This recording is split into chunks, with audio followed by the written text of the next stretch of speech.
Hey everyone, back at Bolero Wauwatosa Bowling with the FEF at the World Series of Bowling here with EJ Tackett, part of the Motive staff. How many titles are you at now?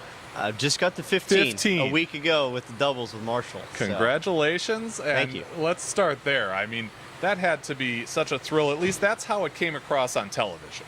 Yeah, it was absolutely amazing. Marshall's been a really good friend of mine for a very long time. We met well over 10 years ago now, doing junior gold, and we both made Junior Team USA and got to travel overseas a couple of times together, and we've bowled in the doubles together. I think it was the 7th time that we'd bowled together, and for the last 6 years we had bowled together. So just one of those things, you know, you have friends that are so close to you that you end up bowling with, and it just makes the moment of winning that much sweeter. If it's somebody that's that close to you, because Marshall was actually in my wedding. Oh. So it's a little bit different than just, you know, bowling with one of your buddies on tour. Like, he's a very, very close friend of mine, and he means a lot to me, and I think he thinks the same thing, that, you know, we both mean a lot to each other. And to be able to win together after being so close so many times, so I think we'd finished second twice and third twice in the last 6 years. We'd only missed the show once, I think, since like 2017. So to be that close that many times and finally be able to, you know, both of us bowl well at the same time. It seems like one of us would bowl well and the other would struggle a little bit. And both of us finally bowled good together, and we were able to go through that step ladder, and it was such an exciting day. We both bowled great. The crowd was behind us, it seemed like, the whole time. I'm not sure why they picked us, but they did. And we really fed off of it and got behind their energy, and it really helped us. And you saw it on the show that we both were very energetic. You know, Marshall's a little bit more outgoing than I am, but even myself I showed a lot more emotion than maybe I normally do in an individual tournament on TV. And it worked. Yeah. Having Marshall Holmes there, having it be the year with the tribute for Mark Roth, what does that history part of that event in our sport mean to you guys? It's so hard to put into words, to have to win a title and have a trophy that's named after two icons of our sport. You know, Mark won a few more times than Marshall did, but they were both iconic players in the history of our game. And to still be able to have Marshall around, you know, it's very sad to not have Mark there. And it's going to be one of those things where I'm super grateful and happy to win the event. It's internal. It's super sad that Mark wasn't there to enjoy it and to sign the trophy, because that's one of those things that's going to be a history thing for me in 30 years, that Mark wasn't there to sign the trophy. Denise was there, his wife, and she signed it for us on his behalf. Very grateful to her for that. We all love Denise, and I can't thank her enough. I've messaged her a few times and talked to her while she was here, just to be here. I know it was really emotional for her. I can't imagine what she was going through of being here and Mark not. But it was awesome to have her here, get her to sign the trophy as well. It means a lot to both of us, and hopefully we can win it again. And maybe, you know, who knows? Maybe someday they'll rename it after us. This has been an up and down season for you. We talked about the highs of the doubles. The U.S. Open really should have been that, but a lot of people are going to remember that championship match. What did you do after that to kind of tell yourself, okay, this happened, but we're in a young season here and we got to go? Yeah. Well, honestly, I didn't really have a choice but to just move on. So we bowled the show on Sunday, and on Monday we had practice in Jackson for the next event. So it was literally, I went home on Sunday night. We were in Indy. I live just south of Fort Wayne, and then we were in Jackson, Michigan, so my house is on the way. So I go home and reflect a little bit. I got to be at home, which was nice. sleep in my own bed for a night and just kind of reset, hang out with the pups and be with my wife for a night, and then head up to Jackson on Monday morning. And, you just got to look forward. You can't look back. When you start looking back is when things start going bad. You have to just keep moving forward. Obviously, I didn't bowl well in the show. The lanes I didn't see it the right way. I didn't throw the right ball. I didn't execute very well. Things just went bad. But I think sometimes what people get hung up on is I bowled one bad game. Yep. They forgot about the 56 great games that I bowled to get to that position. And that's kind of where my mindset was the whole time, is I was reflecting on the 56 games that I performed, maybe the best I ever have in my career, to put myself in that position. I bowled one bad game. Mm-hmm. It happens. It's going to happen all the time. And Jason Belmonte and I had conversations about it, because in 2013 U.S. Open in Columbus, Ohio, Jason, I think, led by 300 or 400 pins and bowled a worse game than I did. Look where he is now. Yeah. The one game did not define him. Mm-hmm. It might have helped him understand what's going to happen next time. And you just got to take a positive out of the negative that happened and move on. And I think that's one of the things that I've been pretty good at over the years, is just trying to find something positive to move forward with. And that's what I did after that. Went to Jackson. I bowled okay. I finished 10th. Good week there. Went to Kokomo, made the show, finished 3rd. Went to the TOC last week, bowled pretty well all week, finished 9th. And then came here this week and won the doubles, made 2 out of the 3 cuts, finished 8th in the World Championships. So it's just continue to move forward. I know I've been bowling well and performing well. Just got to get back on TV and try to channel what I did in the doubles for the next show. So it's just all about moving forward and keeping a positive mindset, because as soon as it turns negative is when you start missing cuts and getting super frustrated really fast, and things just go downhill. So I just try to stay as positive as possible. When you sit down and reflect on what you've done the past week or that day or whatever, just keep moving forward. That's all you can do. Yeah. When we see you throw the ball, we obviously see the torque, the power. Is there more to it than just, hitting the same spot a lot and putting a ton of revs on it? Is there more than we see? Oh, absolutely. You'll see guys throwing the same bowling ball a lot, but what you don't see is they went and grabbed a different one with a different layout. And that happens all the time. Yesterday, I threw like 3 different Mythic Jackals.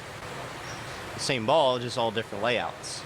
So that kind of stuff, and just that understanding of what's happening on the lane, how the lanes are breaking down, what ball you need to go to next, what the next move is, whether it's a ball change or I need to move 3 and throw it slower, get around it more, roll it more, whatever that is. You might see a guy throw the same ball for 4 games, but he threw it completely different every single game because the pair was different and who he was following or the topography on that particular pair.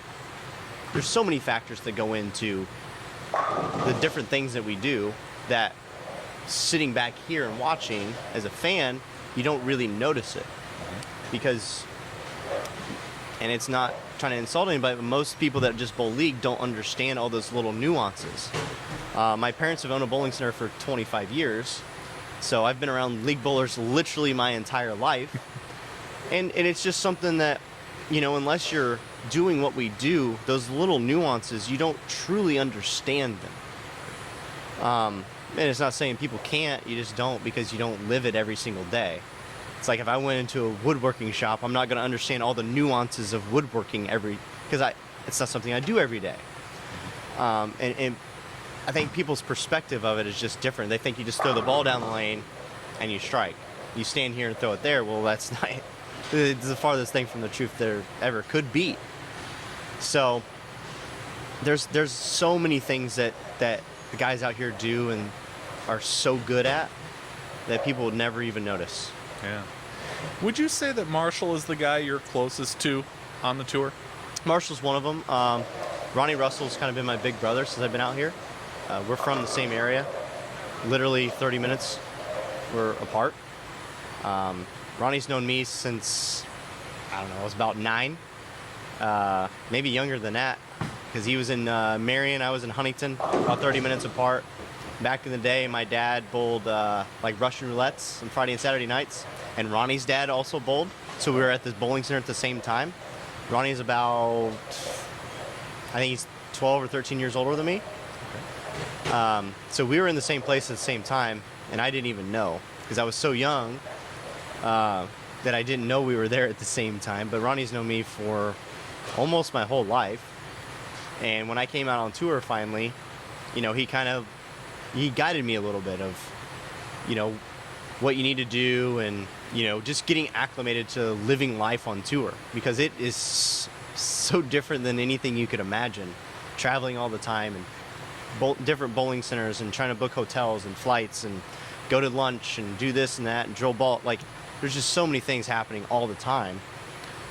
There's an acclimation period, and it takes some getting used to. And I'm glad I had, you know, it was our kind of a little group of guys, me, Marshall, AJ Johnson, Tom Smallwood, Ronnie, Chris Lowshedder when he was still out here bowling. That was kind of like our main group of people that we just hung out all the time. We'd go have lunch, we'd have dinner, have drinks, stayed in Airbnbs together, roomed together in hotels when, you know, whatever works out. So it was nice to have that guidance, somebody that'd been out here for a decade already, that just helped me along.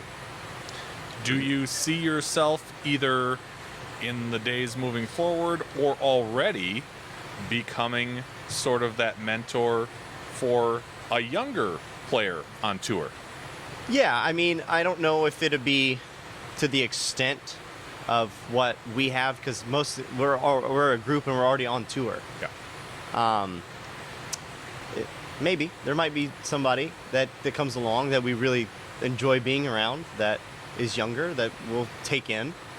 But yeah, I mean, I've had conversations with a bunch of guys that are, you know, newer on tour, been out here for only a couple of years, and I try to share my wisdom with them and help them along, because I want to see them succeed, because other people succeeding is just better for everybody. It's better for the whole tour. It's better for fans. It's better just in a whole. It's better for the competitiveness to keep growing. So I'll talk to guys, and it's unwillingly advice. You know, I'll just go talk to them. Just like, hey, you know, what are you seeing? What are you doing? This is what I feel. This is what I see, and just try to get the light bulb to go off in their head, because I know they're a good player, and they just haven't figured it out yet. Because bowling on tour is so much different than bowling in college or bowling in youth, that I just try to help a little bit. And it might be just one little thing might just spark something in their mind that, like, oh, I get it now. And you might see them go succeed. And well, you know, that makes me feel good a little bit, that I might have played a small role in them succeeding, whether it's making their first show or winning for the first time or even cashing for the first time, you know, something as small as that. It's a little bit of self-fulfillment, but it's cool to see that you play a small role in someone else's success. Yeah. You've got a lot of sponsors that we see on, you know, on your jersey that kind of help you along on the ride. And a lot of them are, you know, companies that we're very familiar with. The one that's interesting to me is Creating the Difference. Tell me about that relationship between you and Mr. Hicklin's outfit, and what that does, you know, maybe something that we don't know about Creating the Difference, even if we know the name and not, you know, the intricacies of what it's about. Yeah, well, first off, Ron is a very intelligent human being. He worked at Ebonite for a long time, designing cores and bowling balls for them. So his understanding of the bowling ball itself, he understands every single part of it, what goes into making it, how to make the cores, and what difference it makes by shape of the core and how it rolls down the lane. And his whole model is really educating people on the sport, and talking about those little nuances that we've been talking about, and getting people to really truly understand bowling balls and lane play, and what, you know, sanding a bowling ball can do to the roll. Like when it goes down the lane. I was there at the education center last summer sometime, and we took a bowling ball and threw it how it was. I threw a strike, and then we sanded it with I don't know, like 2,000. Stood in the same spot, threw it. Then we sanded it with 1,000 or 500, threw it. And then we sanded it with like 360 and threw it. And the ball just kept hooking more and more and more, and I never moved. You know, it's like understanding like what you can do to a bowling ball to get it to roll differently than just how it comes out of the box. And I think that's his, you know, his whole model is just education is first and foremost in his company. And then the products is what, the sales of his products is what helps fund the education and helping people understand the game. And I think a model like that is only good for the sport. It really helps people understand the sport better, and it gets people more involved and people to stay in the sport longer. Because if you have a better understanding of what's going on, you have a better chance of doing it for a longer period of time, and that only helps the whole industry. So what he's doing, I think, is fantastic. And as far as our relationship, me and Ron, he's from the same town Ronnie's from, Ronnie Russell. Ah. So Ron has known me since I was a baby, because he's a little bit older than Ronnie, but his dad was bowling the same Russian roulettes my dad was. Oh, wow. So all three of us have been knowing each other since we were this big. Yeah. And Ron came to me and said, "Hey, you want to, get on staff?" I'm like, "Oh, sure, yeah. Known you for my whole life, of course." Yeah. And so it's worked out. It's worked out really great because we already had that relationship before, and it's grown exponentially, being together sponsor-wise, because we've been able to do a lot of different things with his education center, and just trying to grow the sport together as much as we possibly can. Sure. Let me get you out of here on this. You talked a lot about Indiana. Now you've got the big win in Milwaukee. Milwaukee is my hometown. It's got a great bowling history. Like many major metro areas, you've got fewer centers, you got fewer people doing it. It's sad to me and sad to a lot of the bowling community around here. But to have that moment with Marshall here at Bolero in the Milwaukee area and whatever you've done in the past, tell me about, how you see this place kind of in your heart of hearts. Maybe not just Bolero, but the city itself. Well, I had a special place to Milwaukee already, because this is where I made my first TV show. Huh? So we bowled Summer Swing in 2013 up here, and we bowled in 3 different centers. We actually bowled at AMF West, where we did the qualifying for the players this year. That was actually where I qualified for the show, and then we bowled it here in the arena over there. So to come back almost a decade later, after I made my first show here, and we haven't bowled, I think there's only been a couple of shows here since. I think 2014 we were here, but I don't know if they bowled the shows here that year. I can't remember. But to come back and be able to have that moment with Marshall here that already had a special place to me, and I know just winning with him was already special. I mean, that's why when we were done, me personally, a lot of emotion came out. Marshall and I have been trying to win this thing for so long. We've been so close so many times. And having that connection to the city of Milwaukee already, it meant a lot. It meant a lot to me to be able to win here and to win that event with Marshall in this building. It was pretty cool. Cool. Well, I know you've got a lot of other stuff to get to, but I really appreciate the time. EJ Tackett, 15-time tour winner, future Hall of Famer, all that other great stuff. Thank you so much for coming on. Thank you. We appreciate it. Appreciate you. Thank you.